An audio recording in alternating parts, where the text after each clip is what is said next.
Shalom Elohim, teman-teman sekalian, Bapak Ibu sekalian yang saya kasih dalam Tuhan Yesus Kristus. Puji Tuhan, kita ketemu lagi dalam kesaksian iman. Dan saya percaya biarlah kesaksian iman ini memberkati Bapak Ibu sekalian, teman-teman sekalian, sehingga iman kita semakin bertumbuh, semakin berakar dan berbuah, dan buahnya itu semakin lebat. Bapak Ibu sekalian, teman-teman sekalian, pelayanan ini bukan hanya berisi tentang kesaksian iman, tapi juga tentang renungan rohani. Dan saya menamakannya renungan kita. Jadi di dalam pelayanan ini ada dua, tentang kesaksian iman dan tentang renungan rohani. Bapak Ibu semua boleh untuk membuka renungan harian, renungan kita yang ada di channel ini, dan biarlah itu menjadi berkat buat kita semua. Nah, Bapak Ibu, teman-teman sekalian, hari ini kita akan mendengarkan kesaksian dari seorang anak muda yang bernama Yuan. Anak muda ini adalah seorang milenial yang sungguh luar biasa dilawat di jamaah Tuhan, dan sesuatu terjadi dalam hidupnya ketika anak muda ini mengalami mimpi. Lalu beliau sakit, dan di dalam sakitnya itulah dia mengalami mujizat Tuhan. Tetapi saudara, sebelumnya, kenapa anak muda ini mulai tertarik dengan kekristenan? Karena dia diajak oleh temannya untuk pergi beribadah ke sebuah gereja. Dan dari situlah Yuan mulai mengalami Kristus. Mari kita dengarkan kesaksiannya. Halo Iwan. Halo brother. Gimana kabarnya, sehat? Puji Tuhan sehat. Puji Tuhan. Gue mau jawab ya, mau salam, bingung gue nih. Gue mau ngomong assalamualaikum, tidak diperbolehkan dalam agama gue. Mau ngomong salam, takut dihujat sama netizen. Netizen maha benar. Netizen maha benar. Tuhan aja kalah kadang-kadang sama netizen ya. Dan mereka itu lebih prioritas daripada, merasa lebih prioritas daripada Tuhan itu sendiri gitu kan. Biasanya gitu. Biasa aja gitu. Mudah-mudahan netizen Indonesia bisa lebih baik lah. Iya. Amin. Amin apa amin nih? Aman. Amin. Amin. Gua mau terus ngundang lu ke sini karena dapat info dari teman gua bahwa lu adalah seseorang yang, maaf ya, lu murtad. Ya. Betul ya? Jadi lu sebelumnya agama Islam, Betul. sekarang jadi agama Kristen. Kristen. Oke. Itu gimana ceritanya kalau lu sebelumnya jadi hamba Allah, menjadi anak Tuhan sekarang? Itu gimana ceritanya? Boleh diceritain nggak? Kalau ceritain ya. Jadi di awalnya itu emang sebelumnya itu keluarga gue itu multi agama. Multi agama. Multi agama. Agama apa aja tuh? Jadi bokap gue Muslim, nyokap Oke. gue Buddha. Nyokap lu Buddha. Ya. Dan Lu agama Kristen. anak-anaknya tuh pas dari kecil Muslim semua. Oh, semuanya muslim berarti Muslim ya? semua. Saudara-saudara lu Termasuk muslim juga ya, semua ya? Muslim semua, Oke. adik-adik gue Muslim. Dan ada di satu kejadian, gue waktu itu nginep lah di rumah teman gue. Oke. Ya nginep di rumah teman gue. Kebetulan dia ini pelayan gereja. Pelayan gereja. Ya, gue nginep di dia. Waktu itu malam minggu. Jadi minggunya kan biasa gereja kan. Oke. Gereja, jadi dia iseng lah ngajak. Besok ikut gue aja. Gue bilang, Oke. ikut mana nih? Ibadah. Oke. Gua pribadi nggak masalah dengan itu karena Iya. dari kecil gua sendiri pun terbesar dari keluarga yang Udah multi agama, terbiasa dengan dan multi agama ya. keluarga dari nyokap pun banyak yang Kristen. Kristen juga. Jadi kayak ke wihara pernah, ke Pernah. gereja pernah. Jadi gua kayak ikut mereka ibadah ya. No problem nggak lah ya, nggak tidak ada masalah. no problem. Jadi ya udah gue ikut aja tuh. Oke. Gue ikut. Di saat itu selesai ibadah, gue ngerasa kok gue dengerin khotbah ada yang ngena gitu. Oke. Apa khotbahnya waktu itu? Wah, gue udah lama juga Iya. sih itu ya, udah lupa. Kenanya tuh pokoknya. gimana sih? Rasanya gimana sih? Ngerasa di hati gue tuh kayak kok gue dengar khotbah ada yang dapat gitu di hati gue. Oke. Pas gue selesai ibadah kayak ada yang dapat lah, ada yang kena ke Rasa hati gue. nyaman lu. Belum nyaman. Oh, belum. nyaman. Kena waktu itu. doang, Kena oke. doang, kayak ada yang tek gitu loh. Iya ya, gitu Jadi ya. kayak oh iya ya, Oke. bener ya gitu. Oke. Yang sebelumnya gue pribadi belum tentu orang lain kayak gue. Kalau gue dengar ceramah nggak kena. Ceramah ini maksudnya Ceramah saat gue Agama Islam? Muslim, ya. Oke. Gue pribadi ya. Iya. Jadi netizen tolong ya. Iya. Ini kan pengalaman pribadi. Pengalaman pribadi. Bukan semuanya orang, belum tentu orang merasakan seperti ini. Ya ini gue pribadi yang gue Oke. rasain gitu loh. Di satu sisi udah tuh, ya udah biasa aja ibadah. Besok-besok ya udah nggak lagi kan. Oke. Ya udah di situ teman gue ya kayak ngajak lagi lah biasa. Oke. Gue nggak masalah ya saat gue lagi nginep di dia, gue ikut. Oke. Sampai di satu sisi gue ngerasain satu masa, satu titik itu gue ngerasa kalau minggu nggak gereja kayak ada yang kurang. Oke. Gue ngerasa di titik itu bro. Ya, siap. Iya, gue ngerasa di titik itu kayak, wah kalau minggu nggak gereja, kok kayak ada yang kurang gue. Ada yang kurang Iya. gitu ya, oke. Kayak ada yang kurang dalam hidup gue gitu loh. Terus setelah gue ngalamin itu, ya udah gue ngalamin sampai akhirnya gue waktu itu masih Muslim kan. Di saat itu gue masih Muslim tapi gue gereja, jadi di saat itu apa ya? Dilema. Mungkin dilema, kegelisahan gue, Iya. iman gue gelisah gitu kan. Kayak Gelisah. gereja iya, sholat iya. Sholat iya. Oh ya ini sebelumnya. Pasti kan maksudnya banyak nanti netizen yang bakal bilang lu itu mungkin tidak sholat aja, lu tidak berdoa waktu lu Muslim, atau lu nggak taat waktu ibadah, Ya, gimana? jadi, ya banyak, pasti pertama orang pada bilang kayak gitu. Iya. Tapi kenyataannya pas gue Muslim, gue pun saat gue Muslim, gue tuh Muslim yang taat ibadah gitu loh. Lu menjalankan semuanya. Menjalankan semuanya kayak sholat 5 waktu, puasa, bahkan puasa sunnah pun Senin Kamis Lu lakuin? gue lakuin. Oke. Terus kayak ngaji setelah sholat, Oke. segala macem gue lakuin gitu loh. Sampai ya gue ngerasa gue nggak bisa nih kayak gini gitu loh.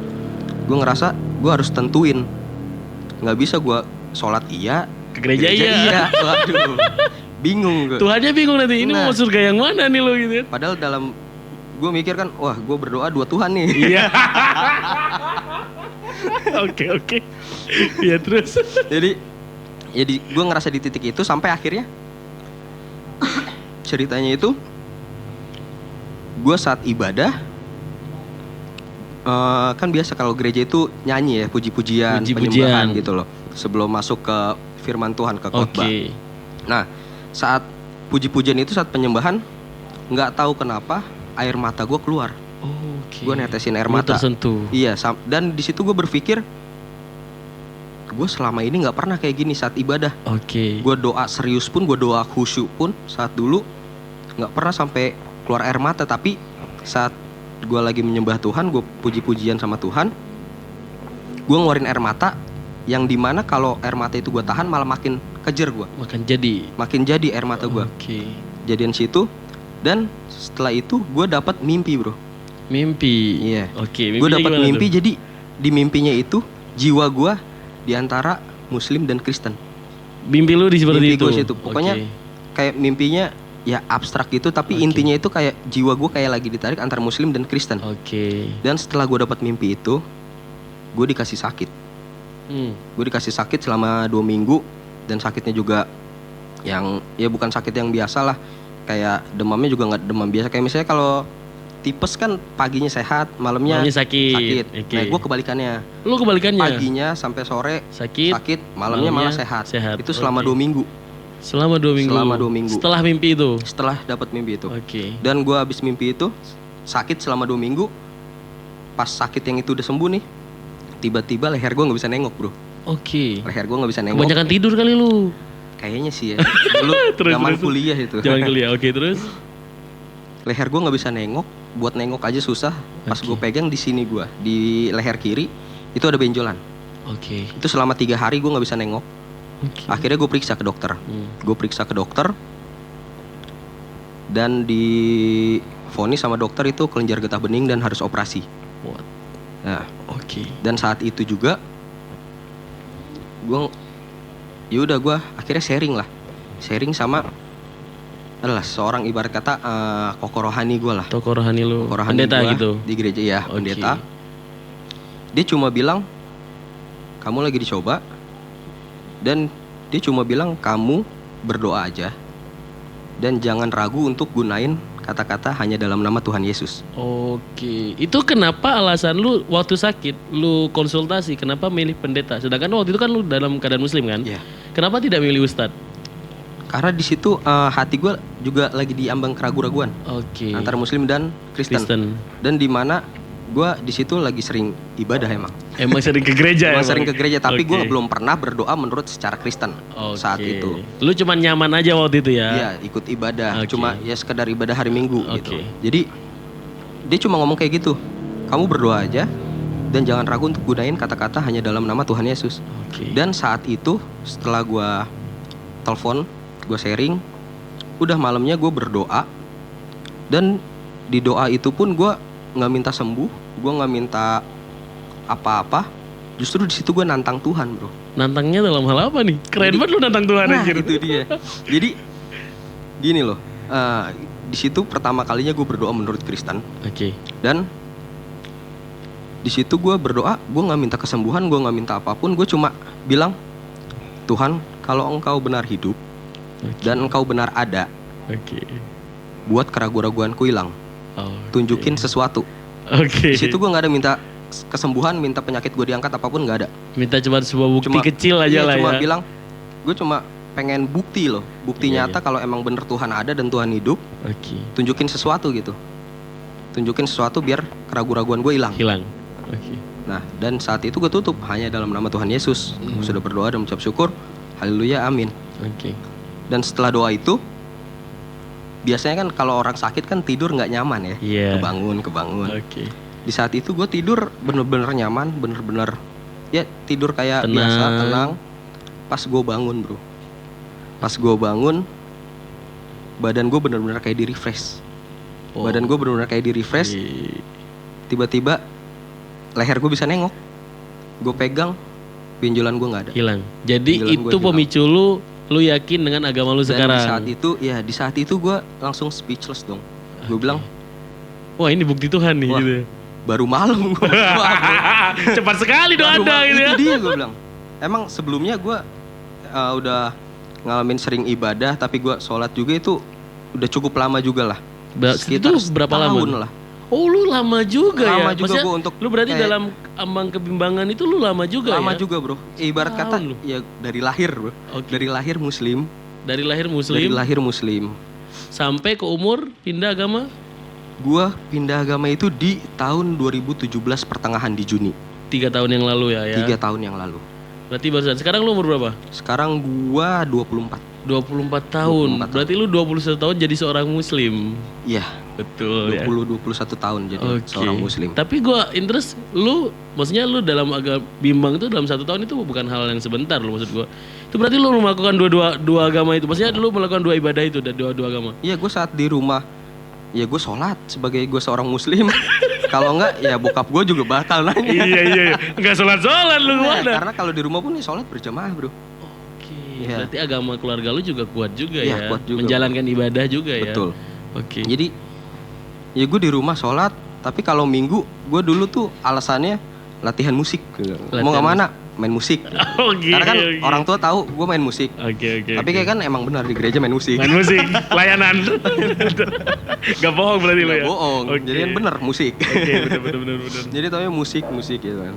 Terus ya udah, gue ngerasa gue nggak bisa nih kayak gini. Sampai yang tadi kan gue dapet satu jawaban lah dari Tuhan. Oke. Gue bilang di situ, gue bilang, oke Tuhan, gue bilang. Oke. Gue langsung sempet diem sejenak. Gue bilang, oke Tuhan, kau benar ada dan kau benar hidup. Gue bilang, kau udah hilangin keraguan-keraguanku. Oke. Dan di saat itu nggak lama, gue ngeyakinin diri gue buat dibaptis. Untuk dibaptis. Untuk dibaptis. Di saat itu keraguan-keraguan gue hilang. Oke. Nah, itu kan sudah dibaptis berarti di gereja yang lu biasa ke sana berarti Iya. baptisnya di situ. Dari awal di situ sampai sekarang. Dari lu dibaptis sampai lu mengaku ke keluarga lu itu udah berapa lama? Menyembunyikan agama lu itu, agama baru lu itu berapa lama dari keluarga? Jadi awalnya itu gue sempat ada perbincangan lah sama nyokap. Ya biasa kan sama anak nyokap. cowok dekatnya sama nyokap. Sama ibu. Iya. Oke. Jadi ngobrol lah sama nyokap, dan nyokap mungkin ngerasa lah ya, namanya anaknya beda.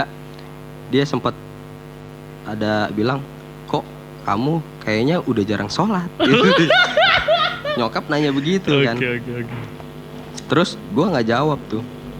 Dia cuma bilang, kalau mama nggak masalah. Mereka udah ngerti, ibu lu udah Iya, ngerti kalau ya. nyokap bilang, kalau mama nggak masalah kamu mau pilih agama apapun, asal saat kamu tentuin kamu fokus sama itu, Oke. sama itu agama. Mhm.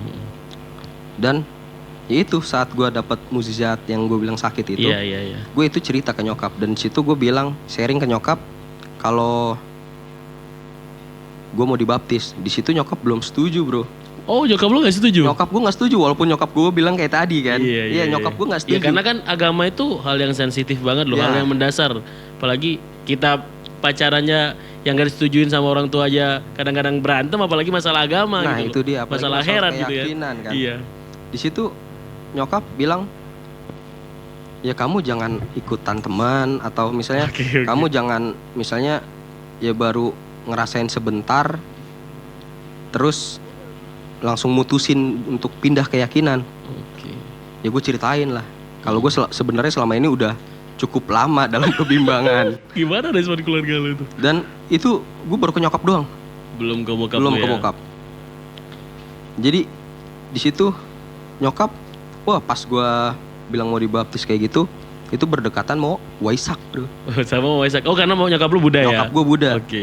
Dan saat mau Waisak, gue diajak sama nyokap. Ke wihara. Iya, ke wihara. Nambah Tuhan lagi lu berarti. Nah terus sebenarnya dari kecil pun gue Udah biasa ya? biasa ke wihara, diajak nyokap. Jadi saat itu kayak nyokap mungkin berpikiran, kamu pindah agama kenapa nggak ikut mama? Iya, karena kan Gitu. pilihannya sebenarnya cuma dua kan, Iya. kalau Buddha atau Islam gitu kan. Nah, dan gue di situ bilang sama nyokap, kalau misalkan hati Yuan ada di Buddha, Mm-mm. gitu loh. Dari dulu pun pasti Yuan bakal ikut ke Buddha. Ke Buddha. Karena dari kecil pun Yuan sering ikut kayak ya ibadah ke wihara segala macam. Dan gue bilang hati Yuan bukan di Buddha.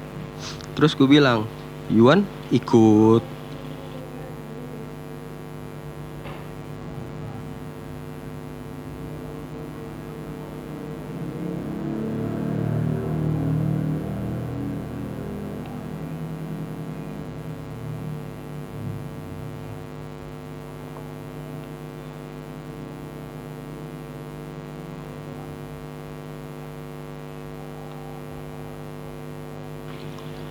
Ya waktu itu, nyokap masih bersikeras. Gue bilang, padahal waktu itu mama yang bilang bebas, Iya, bebas ya, pilih apa aja ya, Asal yang penting lu fokus ya. Tak terima juga. Iya, dia bilang ya kalau misalnya pindah kenapa nggak ikut mama gitu kan. Iya. Terus Mungkin pikiran mak lu tuh Gi, lu pindah agama tuh mau pindah ke agama mak lu ya gitu mungkin. mungkin begitu kan. Sampai dia pun bikin janji, bro, sama biksu atau bante gitu untuk gua curhat lah, cerita. Oke. Biar mungkin gua terbuka atau Oke, konsultasi. iya. Gua kabur. Gua kabur, dia bilang, ya hati gue gak di situ. Di situ, iya, betul. Iya, hati gue gak di sini mah, gue bilang. Terus ya udah kan, sampai akhirnya nyokap bisa terima lah. Nyokap bisa terima dan gue fokus. Di situ nyokap bilang, kamu kapan mau ngomong sama papa? Oh, berarti nyokap lu nggak ngomong sama sekali ke Nggak bapak? tahu. Oke. Jadi awalnya itu gue sebenarnya sama bokap gue itu ada masalah lah. Hmm. Gue sama bokap nggak deket, ada masalah. Jadi di situ emang hubungan gue sama bokap rentan. Dan di situ nyokap bilang, kamu kapan? Kalau misalnya kamu mau bilang, biar mau bantu gitu loh. Oke. Ya gue nyiapin diri gue, ya kan, iya. yang dimana bokap Muslim yang kebanyakan di Indonesia, ya. Mayoritas di Indonesia Mayoritas seorang Muslim. Indonesia seorang Muslim, dan apalagi kalau Muslim yang udah dengar kata Kristen itu sensitif sekali. sensitif sekali. Iya, betul. Dan sampai akhirnya di mana gue belum sempat jadwalin buat berbicara sama bokap yang ngajak ngomong. Oh, bokap lu udah ngerasa Bokap gue mungkin ngerasa ya, ini anak Iya. gue tiap minggu kemana nih. sholat kagak pernah gitu kan. Iya, tiap minggu rapih mulu, pagi pergi mulu. Gitu. Jadi waktu itu pagi bokap langsung bilang sama gue empat mata, papa mau ngomong. Wah, gue bilang, Kayak enak ngomong perasaan apa lu. nih? Iya, karena selama ini gue emang jarang ngomong sama bokap. Oke. Dan saat bokap mau ngomong kayak gitu, karena selama ini kalau gue ngobrol sama bokap dan gue ketemu bokap, pasti endingnya itu gue bakal ribut, Berantem. bakal berantem, bakal Sama-sama ribut batu. besar sama keras bokap. kepala. Ya. Dan di situ gue sebelum ngobrol, gue berdoa, bro. Oke. Iya, gue berdoa karena itu udah cukup lama lah. Iya, iya. Udah cukup lama gue dibaptis dan bokap nanya itu, gue berdoa, gue bilang, Tuhan, biar Roh Kudus yang mengalir, biar Roh Kudus yang menuntun aku untuk berbicara sama papa gitu kan. Oke. Dan gue nggak tahu kenapa saat bokap ngobrol kayak gitu, gue cuma bisa diem. Tumben-tumbenan gue bokap Ngalah lagi lu ya? itu, gue diem doang. Oke. Gue diem doang. Di situ, wah udah sampai akhirnya gue keucap cuma beberapa kalimat. Pak, karena Yuan kenal Tuhan Yesus dan karena Yuan terima Tuhan Yesus dan Yuan percaya sama Tuhan Yesus, Yuan bisa maafin papa. Dan Yuan bisa terima papa kalau papa ini papa Yuan lagi. Oke. Dan di situ bokap gue juga nangis dan dia bingung kan. Dan di situ ya namanya bokap gue keras. Dia cuma bilang, ya itu dia mau manggilin ya kiai atau ustadz. Bahkan gue sampai mau dikirim ke pesantren. Oke. Iya. Dalam keadaan lu sudah dibaptis. Iya. Jadi di satu sisi nyokap gue mau ketemu gue sama Bante dan biksu. Sama biksu. Bokap gue mau Pengen ketemuin lu sampai mau ke pesantren. sampai gue mau di pesantrenin dan akhirnya bokap di situ cuma bilang kalau kamu emang udah yakin sama pilihan kamu, ya udah. Tapi papa lepas tangan. Lepas tangan dalam hal apa nih? Papa nggak ikut campur dalam hidup kamu. Oke. Dan di situ gue ngerasain yang ya dimana kebetulan rumah gue itu jadi satu pagar tapi ada beberapa rumah dan rumahnya itu tuh kebetulan keluarga dari bokap semua. Seorang muslim ya. Seorang berarti ya. muslim. Dan di situ saat bokap udah tahu gue pindah, dia bilang ke saudara-saudaranya.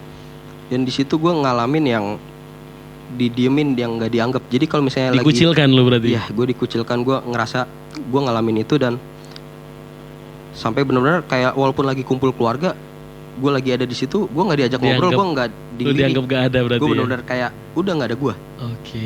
Gitu. Sampai akhirnya di titik gue diusir dari rumah.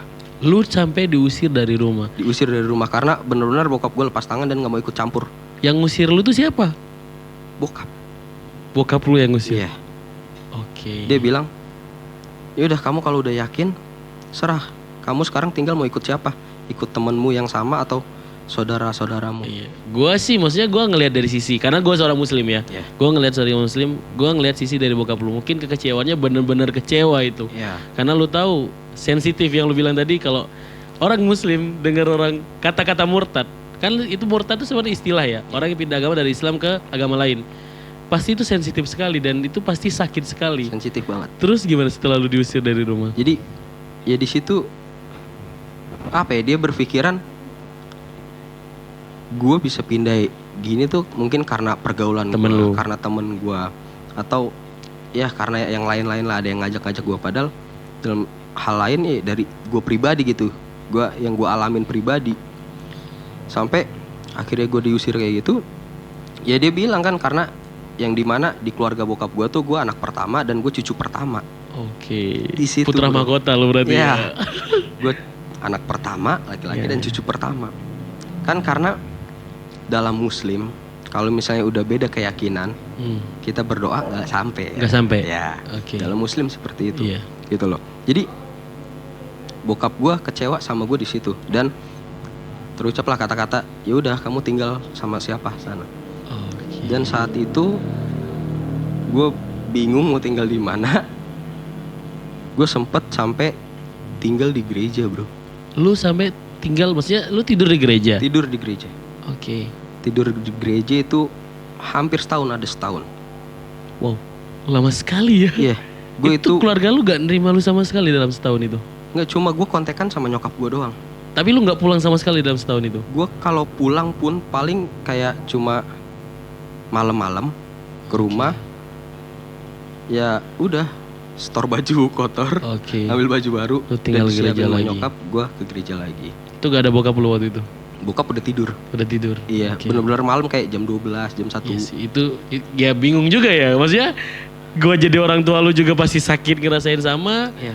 Gue ngerasain lu juga karena gue tahu rasanya keluar dari rumah itu seperti apa, dan itu sebenarnya yang bikin sakit itu bukan dari keluar dari rumahnya, brother. Sebenarnya ya. Kalau menurut gue sakitnya itu ketika lu gak dianggap sama keluarga lu. Iya. Itu sih yang paling sakit menurut gue sih. Itu yang apa ya, sampai di situ gue bingung. Wah, gue mau tinggal di mana nih? Awalnya gue nginep di rumah teman gue. Gue nginep di rumah teman gue, tapi kan gue pikir gue nggak bisa setiap hari di rumah teman gue, nggak enak dong. Oke. Sama keluarganya, sama Oke. nyokap bokap teman gue. Hmm. Dan akhirnya ya gue cerita, dan beruntungnya puji Tuhannya itu gereja Menerima lu. menerima gue dan bilang yaudah tinggal sini aja. Dan di situ banyak banget, justru saat gue tinggal di gereja itu lebih banyak lagi ilmu yang gue dapat, lebih banyak lagi pengalaman yang gue dapat selama gue Oke. di gereja itu. tujuan bokap lu mau pesantrenin lu, ternyata lu pesantren di gereja. Itu dia. Oke, nah maksudnya lu gimana ketika lu didiskriminasi sama keluarga lu, maksudnya lu dikucilkan lah, wajar itulah karena itu kan keyakinan ya, hal yang mendasar. Keimanan lu terhadap Yesus itu seperti apa? Apa justru lu berpikiran, oh ini ujian, atau lu berkurang keimanan lu sama Yesus atau gimana? Gini bro, sebelum gue untuk meyakinkan lagi diri gue untuk dibaptis dan untuk terima Yesus, gue mendengar kata-kata, gue mendengar suara, kamu yakin mau ikut aku? Kamu yakin mau jadi pengikutku? Ikut aku tuh nggak enak. Itu dalam mimpi atau bisikan? Bisikan. Bisikan, oke. Gue ngerasa di situ, atau gue yang halu Iya, atau iya, apa? betul. Nah. Di situ ada kata-kata itu. Jadi kamu yakin mau ikut aku? Ikut aku tuh nggak enak. Oke. Justru Tuhan pun bilang kayak gitu. Kamu yakin mau ikut aku? Ikut aku tuh nggak enak. Itu yang menguatkan lu bahwa ya ini Justru- oke, ujian gitu ya. Mungkin ya karena apa ya? Balik lagi ke iman seseorang ya. Iya betul. Kalau betul. misalnya orang itu nggak kuat, saat dia dapat omongan kayak gitu, justru dia malah makin ragu. Iya betul. Karena kebanyakan gini loh, logikanya. Saat kita, misalnya, gue mau ngajak lu Hmm. ke satu acara, Oke. gue pasti bilangnya yang baik-baik dong. Ya, itu Weh, situ di acara ini ntar enak, enak nih gini-gini. seneng-seneng kita di situ. Nggak mungkin kan ya. gue bilang, weh ntar di sini lu bakal susah. Iya, iya betul Lu betul. di sini betul. ntar ngegembel lo. Iya, iya betul betul betul. Siapa yang mau orang susah Siapa ya? yang mau kayak gitu kan? Iya, Justru oke, lu oke. malah, oh nggak jadi ikut malah. Oke. Tapi di situ gue justru malah yakin.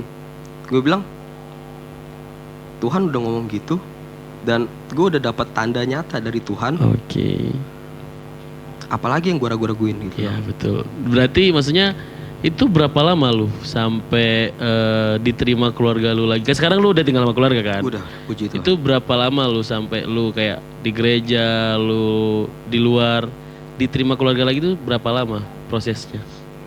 Jadi gini, saat gue ngerasa dikucilin, gue didiemin sama keluarga gue cuma berpikiran satu, jangan sampai karena gue pindah keyakinan dan gue jadi ikut Tuhan, Hmm.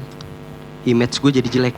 Oke. Jadi ibarat kata jadi Tuhan yang disalahkan. Iya, iya betul. Karena gue pindah, jangan sampai keluarga gue bilang, saudara-saudara gue bilang, tuh lihat Yuan gara-gara pindah keyakinan Jadi seperti hancur, itu. jadi seperti itu. Oke. Gue cuma ya udah nunjukin kebaikan gue segala macam, sampai akhirnya setelah gue cukup lama tinggal di gereja, gue ngerasa ini udah saatnya nih gue balik. Gue nggak bisa terus kayak gini. Ini udah Oke. saatnya gue tunjukin siapa sih, apa ya, ibarat kata gue harus liatin terang gue gitu loh. Iya betul. Jangan sampai gara-gara gue ikut Tuhan, gue mungkin malah jadi jauh sama keluarga, Iya, sama gue jadi dianggap jelek sama keluarga. Oke. Dan di saat itu gue bertahap perlahan. Gue kayak ya udah, gue mulai ngobrol sama bokap. Gue yang selalu memulai percakapan gitu. Oke, lu Yang yang dulu- memulai, lu iya, yang mengalah ya. Yang dulunya gue bener-bener nggak Keras pernah kepala. ngobrol sama bokap, yang selalu berantem sama bokap. Di sini gue yang ngalah, gue yang itu karena gue udah ngelepasin maaf gue ke bokap, gue yang ngalah sama bokap. Sampai akhirnya bokap pun mungkin ya udah terima, sampai Oke. akhirnya keluarganya pun semua akhirnya nerima gue lagi. Dan ya udah di satu sisi sekarang kita hidup saling berdampingan, toleransi. Toleransi ya. Mau bagaimanapun lu juga anak bokap lu, bokap adalah orang tua lu ya. Jadi biar walaupun beda agama sekarang, Iya. perbedaan dalam keyakinan, tapi seenggaknya bisa toleransi dalam agama. Dan juga kan lu dari awal juga keluarga lu multi agama ya. Iya. Nah sekarang respon keluarga lu ketika lu sudah memperlakukan baik mereka, gimana respon keluarga lu sekarang? Respon keluarga gue ya apa ya udah kayak ya udah masing-masing, jadi kayak kalau di Islam kan agamamu, agamaku, Oke. agamaku gitu. Lakum dinukum waliyadin. Iya. Oke. Jadi ya udah kayak masing-masing ya udah, tapi saling berdampingan, Saling toleransi. berdampingan. Gimana sih? Gue penasaran deh sama keluarga yang multi agama. Karena keluarga gue semua tidak multi agama ya. Gue muslim semua 100%. Nah gue mau nanya, kalau ketika bokap lu sholat, terus lu ke gereja, apa lu gak kayak, oh gue juga dulu juga sholat loh. Lu pernah kepikiran gitu gak sih? Kan adik-adik lu juga masih muslim kan sekarang Iya, kan? adik-adik gue masih muslim. Ya gue ngerasa apa ya, mungkin dulu di saat gue masih ragu, gue ngerasain hal itu. Tapi saat gue udah percaya sama Tuhan dan gue udah pegang Tuhan sebagai juru selamat Oke. gue nggak ngerasain hal itu lagi, karena ya udah fokus gue udah Tuhan. Oke, beda ya. Udah beda, Udah fokus beda gue ya. udah Tuhan. Dan ya udah saat itu pun ya mereka sholat, ya udah yang dulu di mana saat gue dibaptis. Oke. Ya, jadi gini loh, saat gue dibaptis itu ya, gue itu dibaptis saat bulan Ramadan, bro. Lu gak bisa milih tanggal lain gitu. Jadi gini loh, Maksud jadi gua, lu parah banget, lu seorang muslim waktu lu puasa, lu milih dibaptis. gini, apa ya? Waktu itu gereja gue lagi adain retret. Jadi retret itu ibarat kata kalau kayak kita ini ya kita ngadain ibadah di satu kota. Oke. Waktu itu gue di Puncak, Oke. daerah Puncak, ngadain retret itu 3 hari 2 malam. Dan di gereja gue itu saat retret itu, di retret hari terakhir itu ada pembaptisan. Oke. Dan di situ gue kayak nggak mau nunda lagi untuk dibaptis, dan gue langsung daftarin diri gue, langsung daftarin diri. daftarin diri gue. Dan di situ pun gue bingung, bro, untuk izin ke bokap ya, apalagi namanya lagi Ramadan bulan ya. puasa. Sensitif Mau sekali. iya bulan puasa mau pergi-pergian, gue bingung izinnya kemana gue. Iya. Namanya lagi bulan puasa ya Iya. kan. Karena di situ yaudah, jadi gue dibaptis itu seminggu sebelum Lebaran. Seminggu sebelum lebaran. Seminggu sebelum Lebaran. Oke, terus Dan di situ nyokap bokap gue belum ada yang tahu gue udah dibaptis. belum ada yang tahu. Belum ada yang tahu. Berarti lu sempet Idul Fitri sholat Id juga berarti? Iya, jadi gini, gue sampai nanya, bro, ke rohani gue lah, ke pendeta ya. Kok nanti gimana nih? Kan udah dibaptis. Oke. Terus minggu depan Lebaran sholat. Sholat Id. Gak Ntar mungkin bisa bohong dong. Aku gimana? Terus dia bilang, ya udah, kamu lakuin aja sama seperti ya kamu saat sholat Id biasa, tapi fokus kamu ke Tuhan. Oke. Gitu, karena ya dalam Kristen ya kita menyembah Tuhan, kita beribadah sama Tuhan cara bagaimanapun bisa, bro. Bisa sampai. Kalau di Kristen Iya. berarti tidak ada tata caranya. Nggak ada waktu, Oke. nggak ada arah, pokoknya kita yang penting fokus kita sama Tuhan. Oke, walaupun itu gimana tata caranya beribadah Iya. seperti apa ya? Nah itu di saat itu ya gue ngelakuin itu dong. Lu sholat takbir. Sholat, gue ngelakuin gerakannya, tapi fokus gue ke Tuhan. gue udah nggak ikut doa-doanya lagi. Iya, berarti lu udah gak ada feel-nya sama sekali tuh ya? Iya, tapi fokus gue ke Tuhan, tapi gue cuma ikutin gerakannya. Ikutin gerakannya. Dan ya kita tahu abis Lebaran Idul Fitri ada Idul Adha kan dekat. Iya betul, 2 bulan doang. Nah di situ gue mikir lagi ya. Sholat Di situ belum lagi ada yang nih gua. tahu kan. Sampai akhirnya ya udah gue cari cara. Gue nginep akhirnya di rumah temen gue malamnya. Idul Adha pas Idul Adha. Iya, saat malam takbirnya. Takbiran malam Idul Adha, gue nginep di rumah temen gue. Gue balik ke rumah tuh siang. Alasan gue kesiangan. Kesiangan. Padahal sengaja Tidak sholat berarti ya? biar menghindari. Karena gue bingung kan. Iya, Bi. Dilema juga sih ya. Dilema juga. Aneh juga sih ya. Kayak gue maunya suruh sholat dengan tata cara gereja ya aneh juga sih. Iya itu dia. Jadi ya apalagi yang gue baru pindah ya gue bingung harus kayak gimana Iya, betul. apa ya?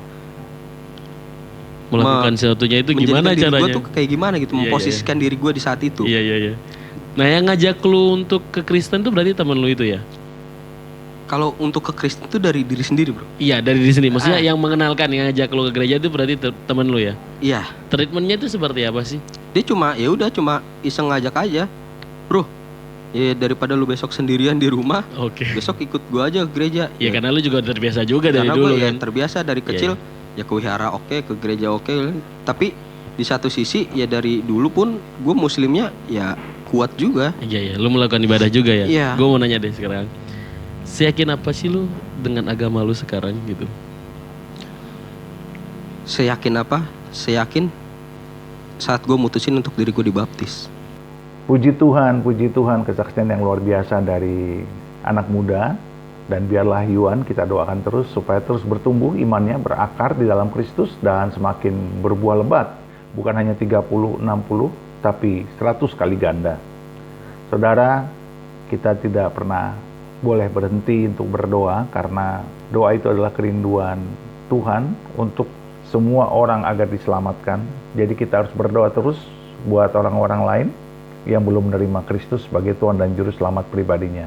Dan saya percaya setiap doa-doa kita pasti diberkati Tuhan, pasti diurapi Tuhan karena kita berdoa supaya banyak jiwa diselamatkan. Karena itulah kerinduan Tuhan, supaya semakin banyak orang-orang diselamatkan dan mengenal Kristus sebagai Tuhan dan Juru Selamat pribadinya. Saudara, teruslah berdoa, teruslah semangat, jangan pernah menyerah, tetaplah pantang menyerah. Tuhan beserta kita sekarang dan sampai selama-lamanya. Di dalam nama Bapa dan Anak dan Roh Kudus. Di dalam nama Tuhan Yesus. Haleluya, haleluya. Amin, amin, amin, amin, amin, amin.